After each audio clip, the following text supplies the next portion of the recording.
When we think of our national parks, we think of this. Not this. That's the whole point, to get away from it all. But unfortunately, that's not always happening. That's why people like Dr. Jacob Jobe are taking action, even in the middle of winter. It's tough. It's cold. It's rainy. Sometimes I sit in the middle of thunderstorms hoping for the best.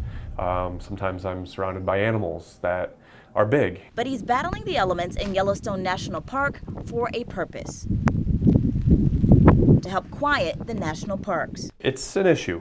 Over the last decade, visitation to the national parks has skyrocketed. Hundreds of millions of people visit national parks every year, and with people comes noise. Dr. Jobe's team found that noise doubled background sound levels in 63% of U.S. parks and protected areas. That's why he and his team spend days in national parks across the country recording their natural sounds. I believe this is a 50-hour recording, which is kind of long. Back at the team's lab, Elena Graton is listening through recordings from Yellowstone Park. I'll probably go back to these spots and pull out those sounds. One of the highlights, wolves howling without any cars or people.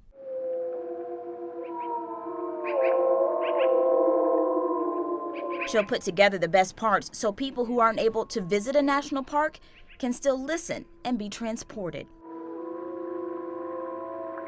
You can see a picture of this place, and that's great, but it's on a screen. But the moment you put these headphones on, you can shut your eyes and you can be there. When it comes to living a healthier lifestyle, a lot of us want to jump on that bandwagon of trying healthier alternatives. Take milk, for example. There's so many different kinds now. There's cashew milk. Can't forget about almond milk, and also there's soy milk. And now check this out. It really caught our eye. Milk made out of pea protein. Sounds crazy, but it's the latest example of how innovative food technology is changing what we eat. I think that technology responsibly applied can be a great way of creating more delicious plant-based foods. Adam Lowry is the founder of Ripple, a plant-based milk that claims to have the same texture as milk and the same 8 grams of protein as the real deal. Lowry says it's not about being vegan or vegetarian. What's a much larger, more broader trend is people wanting to just eat more plant-based or to eat a little bit less animal protein. Another example of the pea protein innovation, the Beyond Meat products. TGI Fridays recently announced it's adding the Beyond Burger to its menus, made entirely from vegetables. Jessica Crandall, a registered dietitian, says there is a benefit to plant-based products, but like any packaged food, we should still pay attention to the label. So although it may be a plant-based product, are they using more added oils to make that flavor that you're looking for? So if you are using a chicken nugget product or a plant-based protein product, once again, just being aware of the nutrition that you need or your child needs is important. Crandall says a big concern her clients have is whether the more nutritious alternatives taste as good. And of course we want something that tastes good, but we also want something that's nutritious for us, and that's where the balance is, and I think that's where innovation with food technologies can really be beneficial. Listen closely and you can hear the sweet sound of jazz in this park. There's no band, and you can't see any speakers. But if you happen to stumble upon this small door tucked inside this tree trunk, you'll find your own personal performance. I was in awe to actually hear music coming out of a tree. Bruce Beaudry still remembers the moment he first heard music flowing from this sound totem, and seeing neighborhood kids share his excitement. They're all over it, and then they go to the box and they open up the door, and you can see the gleam on their little faces, like, you know. Okay, so this is the North City Park Sound Totem. Artist Nikki Pike came up with the idea. I had a dream where there was a miniature opera singer singing in the hollow of the tree, and then I realized that maybe there was an opportunity. This sound totem in Denver, Colorado was the first realization of that dream. From there, she built more, putting the solar and battery-powered music boxes in trees across her city and filling them with music performed by people who live in those neighborhoods. I sort of built the stage, and they are the performers. So it's a real community effort. You've got gigantic sunglasses. She doesn't share exactly where all the totems are. Instead, she allows people's curiosity to lead them to discover music, art, and community, an idea she believes can spread across the country. The leap in people's mind to imagine them in their own community is easy. Where before, when it was an idea and a drawing, it was harder to imagine. While the totems add a special spark to the trees and communities they call home, Pike says these small spaces do so much more. I do think this is how you change the world, just a little sliver of hope, a little example of magic or positivity. A sweet surprise to brighten your day and connect a community. I'm Kumasi Aaron reporting. Matthew and Lindsay are having a baby girl. This is the moment Matthew and Lindsay's friends and family found out they'd be having a baby girl. A moment made possible by a man they barely even know. I put it on the board so I know what I'm what I'm saying. Tom Mace has been a pilot since high school, and after retiring as a fire captain, decided to fly banners and billboards on planes. It's fun. It's something I can do on my own. I don't need a lot of help. He makes the banners himself. And we basically build it from the last letters back to the front. Letter by letter. So we have the L, we have the R. Even stopping to sew if there's a tear. Tom has seen it all in the decade he's owned his company. Navigating tricky weather. On 4 different occasions, it's taken this big airplane from horizontal to straight down. And tricky customer requests. But marriage proposals may be his favorite. I've got a 100% track record on saying yes on marriage proposals. Yeah. Okay. Once each banner is finished and finalized, I checked this thing about 4 different times, 5 different times.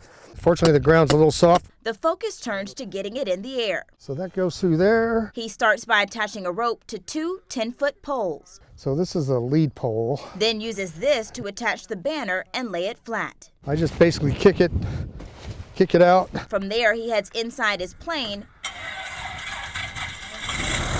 where a hook is attached to another rope. Once he's about 50 to 75 feet in the air, Tom drops the hook from his plane underneath the rope on the poles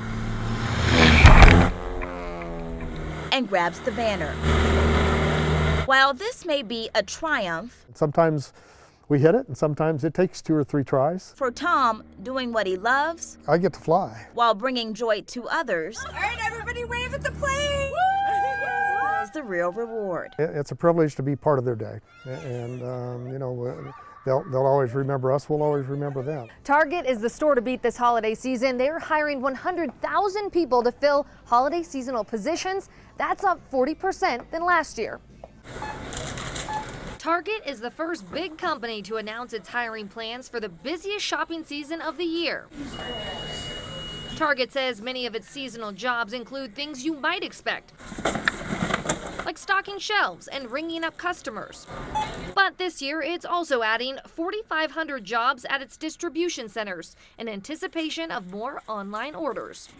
If Target's hiring plans are any indication of this year's job opportunities, well, get ready for other big-name companies to follow suit. This is Babe Ruth, the last time he put on his uniform. To Myrna Hayton, these are more than pictures of the past. And this is a limited edition signed by Carl Meidens. These are works of art. It's history. It's just knowledge. And for the last 35 years, she's been selling fine art like this, despite the fact that she's legally blind. I anticipate doing this for at least another 10 years,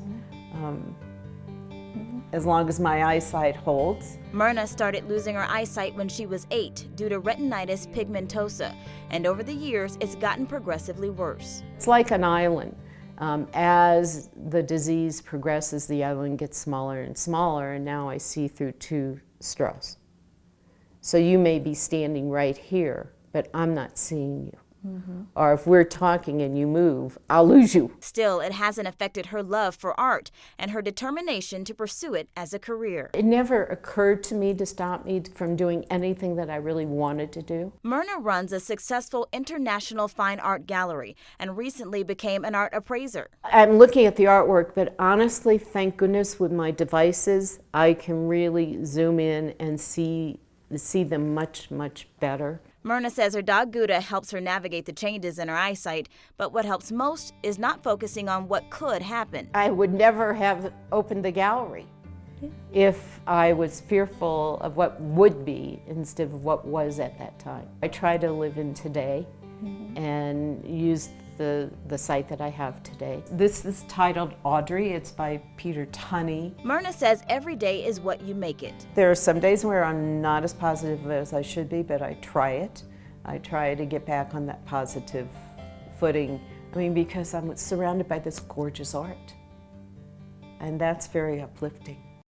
There are dozens of apps that are calling for your skills, and the best part about it is that you get paid for doing things you already know how to do. For example, if you want to walk dogs, well, that app is called WAG. The app is like Uber for dog walkers. Rosia Irun uses the WAG app on her free time, walking other people's dogs. I love dogs, so this app was an opportunity for me to make some extra income on the side and also spend time with puppies. It's easy to sign up for the app, but Irun says it's competitive once you become a walker. But it's hard because there's a lot of people out there doing dog walking, so you'll have to compete against those other people and be really fast in accepting a dog walk. If walking dogs isn't your thing, we found there are other task apps you can try. GigWalk will connect you with the nearby businesses looking for extra help.